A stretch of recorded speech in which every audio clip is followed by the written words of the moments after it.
Hello everyone! Kamusta po kayo? This is Mommy Gayle at your service and welcome to my channel. Kung bago lang po kayo sa aking channel, pa-like naman po, pa-share ng videos, and pa-subscribe.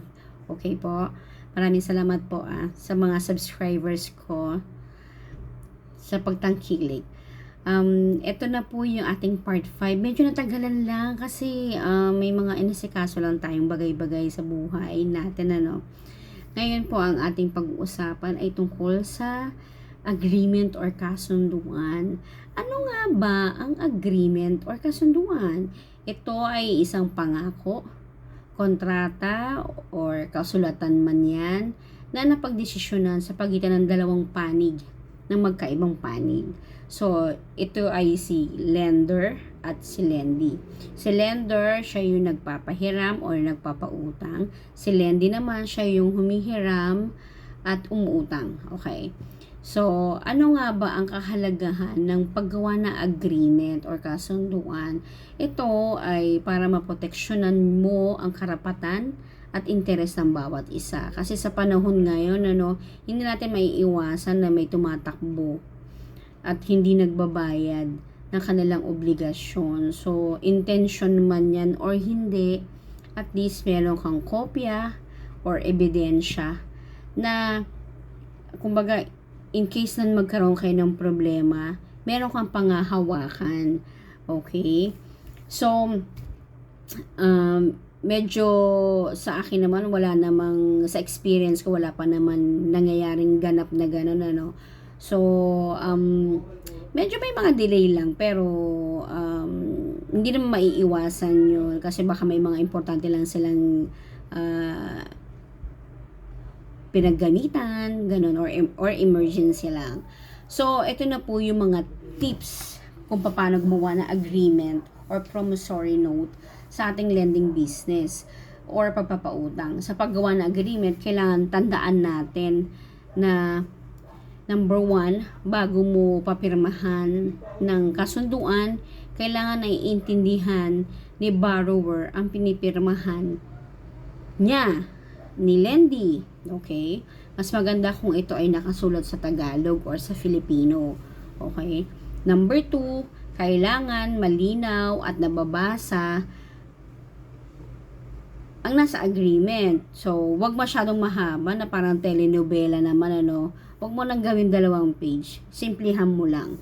Okay, number 3, sa agreement, importante, nandun lahat yung detalye. Like, nandun yung pangalan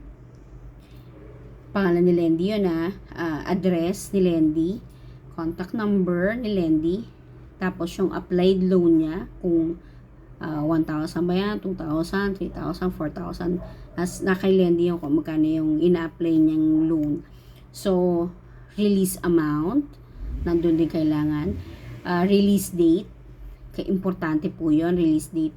Tapos, yung terms po, kung 40 days ba siya, kung 1 month, or 2 months, okay? Tapos, yung payment schedule, kung everyday ba ang paghuhulog ni lendee, or every week, every payday, 15th and 30th of the month. So, meron ding every month din. Kasi nasa sa'yo na yung kung ano yung payment schedule mo. So, yung payment mode, kailangan nandun din yon. Yung kung cash ba siya, kung online payment, like bank transfer or GCash, pwede rin yon. Or cheque. Kung malakihan na, pwede rin naman cheque. So, kailangan nandun din yung nandun din yung approve rate. Like, kung 10% ba siya, 5%, or 20%. Usually, 20% naman sa iba. Kung medyo matagal yung yung payment schedule na pag-usapan ninyo. So, nandun din dapat yung total amount with interest. So, kung halimbawa, ang hiniram niya is 3,000, ang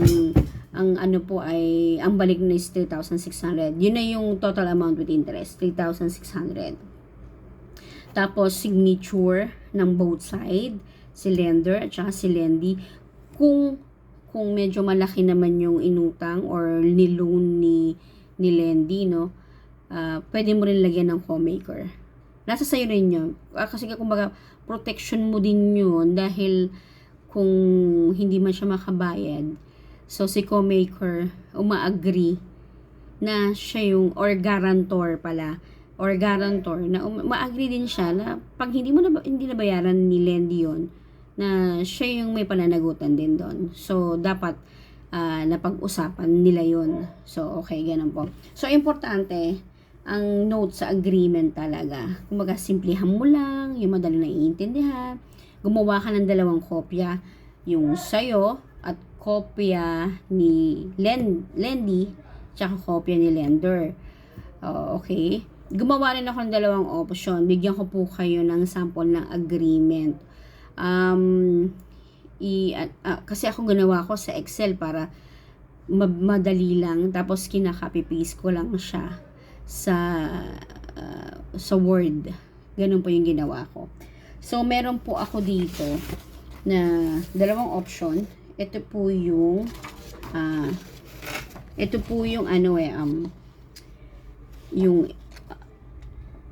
yan. Ito po yung every 15, 30, 2 months ito. 2 months itong ginawa kong agreement na to. Okay. Ito naman ay para dun sa everyday. Okay. Ayan. Kompleto naman siya. So, nilagay ko rin dito sa ibaba, ang lagda sa kanang bahagi ay matatatag na nangangako na kanya itong babayaran base sa sumusunod na halaga at schedule. So, nandun yung pirma ni lender at saka pirma ni Lendy. Okay. So, ito yung may breakdown din ako. Ginawa ko yung breakdown kung ilan yung 1,000, kung ilan yung 500, kung may 100 man siya, nandyan din yan. Okay. So, ito po yung continuation ng po natin, sa paggawa ng agreement. So, ito yung isang option na ginawa ko na pang 2 months. So, nandiyan yung date release. Yung applicant natin na si Juan de la Cruz. Applied loan is 5,000. Approved rate, 20%. Payment mode, cash. Itong HGPLE, ito yung kung pang ilang customer na siya. So, yan na po yung applied loan niya. Total add rate. Okay, so 6,000 na siya. Ito yung payment schedule niya. August 15, August 30, September 15, at saka September 30. So, tigwa 1.5 siya every 15 and 30th of the month. So, yan. 2 months po yan. So, ito yung sinasabi ko kanina. Ang lagda sa kanang bahagi ay matatatag na nangangako sa kanya na kanya itong babayaran base sa sumusunod na halaga at schedule. So, ayan po. Ayan, magsasign na lang po siya dyan. Tapos, yung breakdown, ito yung sinasabi ko kanina, yung breakdown, kailangan kung ilan yung 1,000, kung ilan yung 500 na binigay mo. So, ito po yung 2 months na option 1. Ito naman yung option 2. Ayan po. Kung everyday po, ayan, kompleto pa rin date release, applicant, applied loan. Yan po, kompleto po yan. So, ang iniloan niya is 7,000. Ang balik niya na is 8,400. So, ang schedule niya is everyday. Mag-start siya ng August 1 hanggang September 9, 2023. 210 everyday. Yan po yan na aming napagkasunduan. So, depende po sa inyo yan. Tapos, yan po yung ibinigay kong pera sa kanya. 5 tig-1,000. 2 500, 10 tigo 100. So, 7,000. Ayan po. Ganyan. So, depende po sa inyo yan kung paano po ninyo gagawin yung agreement. Kung sabi ko nga sa inyo, kung every week, gawa na lang po kayo ng panibagong ganyan. Panibagong agreement. Yan. So, 2 option po yung ginawa ko. Thank you! So, ayun po, napakita ko po sa inyo yung sample ng agreement na ginawa ko. Sana po sana po nagustuhan ninyo or may napulot or natutunan po sa paggawa ng agreement. Kasi yung ibang agreement, ito yung way ko ng paggawa ng agreement. Ito yung sample ko lang naman sa akin. Or, kayo nasa sa inyo po yan kung paano po ninyo gagawin yung sa inyo na kasunduan. So, ito, simple lang to, pero nandito lahat. Sa akin kasi wala na siyang address at saka contact number dahil kakilala ko naman sila at saka kapitbahay naman. So, hindi pa po ako lumalabas. Kumbaga, dito sa area namin. Kumbaga, pili pa rin yung aking binibigyan. Kasi medyo, hindi naman takot. Medyo, inaano ko lang din. Medyo, kumbaga, yung assessment ba. Ganon po yung ginagawa ko. So, sana po mayroon po kayong napulot na aral or dito po, natutunan po kayo dito sa aking agreement na ginawa. Sample ko lang po yan ha. Pwede niyong gayahin, pero pwede rin po ninyong dagdagan kung ano po yung, depende po sa inyo. Maraming salamat po.